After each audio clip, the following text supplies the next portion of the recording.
And the idea is this, is that if you configure your life so that what you are genuinely doing is aiming at the highest possible good, then the things that you need to survive and to thrive on a day-to-day basis will deliver themselves to you. That's a hypothesis, and it's not some simple hypothesis, right? Because what it basically says is, if you dare to do the most difficult thing that you can conceptualize, your life will work out better than it will if you do anything else. Well, how are you going to find out if that's true? Well, it's a Kierkegaardian leap of faith. There's no way you're going to find out whether or not that's true unless you do it. So no one can tell you either, because just because it works for someone else, I mean, that's interesting and all that, but it's no proof that it'll work for you. You have to be all in this game. And so the idea is, seek ye first the kingdom of God and his righteousness. It's like, that's actually a fairly important caution when you're talking about not having to pay attention to what you're going to eat or what you're going to wear. It's like, what it's essentially saying is that those problems are trivial in comparison, and the probability is that if you manifest yourself properly in the world, that those things will come your way is extraordinarily high. And I believe that that's exactly right. I mean, I've watched people operate in the world, and I would say that there is no more effective way of operating in the world than to conceptualize the highest good that you can and then strive to attain it. There's no more practical pathway to the kind of success that you could have if you actually knew what success was. And so that's what this sermon is attempting to posit. It's like in the story of Pinocchio. You know, what happens at the beginning of the story of Pinocchio is that Geppetto wishes on a star. We talked about that a little bit. And so what Geppetto does is align himself with the metaphorical manifestation of the highest good he can conceptualize, and he makes a commitment. Let's say he aims at the star, and for him the star is the possibility that he can take his creation, a puppet, right, whose strings are being pulled by unseen forces, and have it transform into something that's autonomous and real. Well, that's a hell of an ambition. You know, and we're wise enough to put that in a children's movie, but too foolish to understand what it means. It's such an interesting juxtaposition that we can both know that and not know it at the same time. You can go to the movie, you can watch it, and it makes sense, but that doesn't mean that you can go home and think, well, I know what that meant. Well, people are complicated, right? We exist at different levels, and all the levels don't communicate with one another. But the movie is a hypothesis, and the hypothesis is there's no better pathway to self-realization and the ennoblement of being than to posit the highest good that you can conceive of and commit yourself to it. And then you might also ask yourself, and this is definitely worth asking, is, do you really have anything better to do? And if you don't, well, why would you do anything else?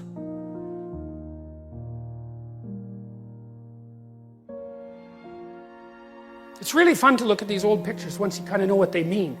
You know, at least that's what I've discovered, is that once I kind of understand the underlying rationale for, I mean, someone worked hard on that. That's an engraving, right? They took a long time making that picture. They're serious about it. And when you understand what it means, you know, all those people, they're prostrate at the revelation of the law. It's like, well, no wonder. It's like, break the law and see what happens. Break the universal moral law, man, and see what happens. You know, I see people in that situation, well, as you all do all the time, perhaps me more than you, because I'm a clinical psychologist, you know, and if the people I'm seeing haven't broken the universal law, then you can bloody well be sure that people around them have. It's no joke. Like, you make a mistake and things will go seriously wrong for you.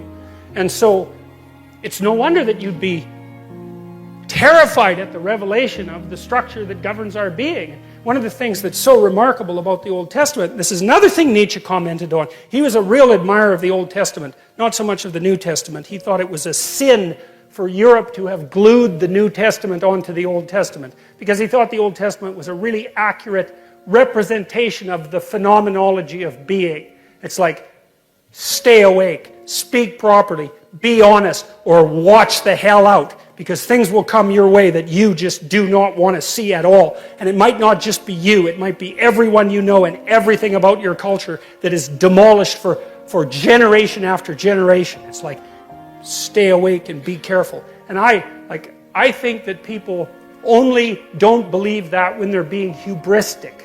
And I think that most people know that deep in their hearts. You know, when you get high on your horse, that happens fairly often. If you have any sense, you think, geez, I better be careful and tap myself down a fair bit, because if I get too puffed up, man, something's going to come along and take me out at the knees. And everyone knows that. Pride comes before a fall. It's like, if you have any, that's why it says in the Old Testament that fear of God is the beginning of wisdom.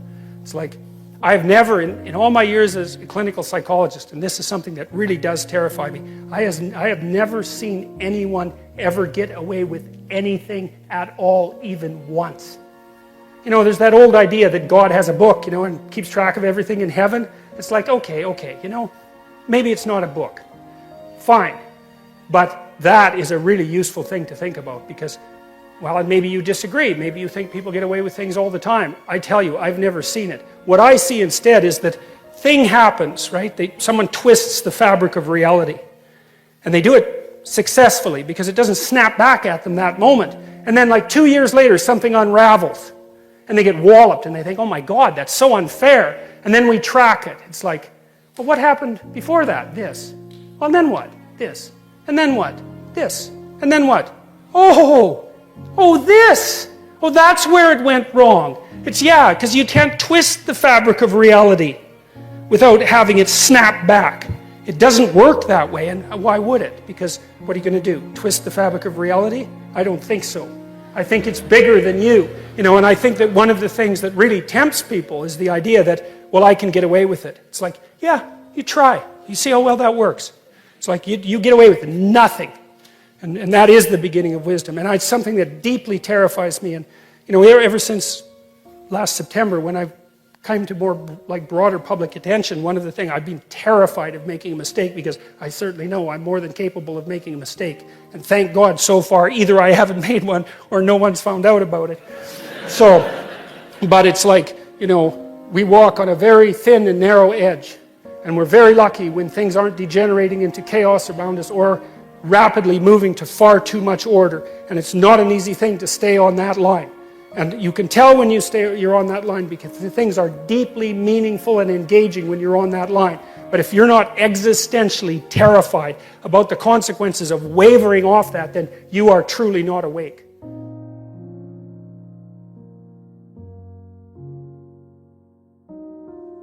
Therefore, take no thought for the morrow shall take thought for the things of itself. Sufficient unto the day is the evil thereof.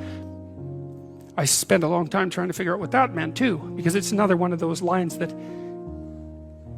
can easily be read as pro-grasshopper and anti-ant. You know, you remember the old fable of the grasshopper and the ant? Maybe not. I'm not going to tell it, but the ant works and the grasshopper fiddles, and the ant has a pretty good time in the winter and the grasshopper dies. And so this is like a pro-grasshopper line, but it's not, because it says something else. It says that if you orient yourself properly and then pay attention to what you do every day, that works. And I actually think that that's in accordance with what we have come to understand about human perception, because what happens is that the world shifts itself around your aim, because you're a creature that has an aim. You have to have an aim in order to do something. You're an aiming creature. You look at a point and you move towards it. It's built right into you. And so you have an aim. Well, let's say your aim is the highest possible aim. Well then, so that sets up the world around you. It organizes all of your perceptions. It organizes what you see and you don't see. It organizes your emotions and your motivations. So you organize yourself around that aim, and then what happens is the day manifests itself as a set of challenges and problems, and if you solve them properly, then you stay on the pathway towards that aim, and you can concentrate on the day. And so that way you get to have your cake and eat it too, because you can point into the distance, the far distance, and you can live in the day.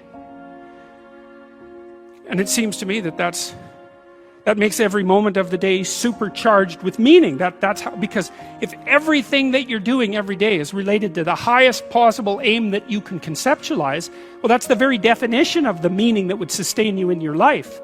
Well, and then the issue is, well, back to Noah. Well, all hell's about to break loose and chaos is coming. It's like when that's happening in your life, you might want to be doing something that you regard as truly worthwhile. Because that's what will keep you afloat when everything is flooded. And you don't want to wait until the flood comes to start doing that, because if your ark's half built and you don't know how to captain it, the probability is very high that you'll drown. Hey there, thanks for listening. Tough Love Motivation is a passion project of mine, and every like, comment, and subscribe really helps the channel out.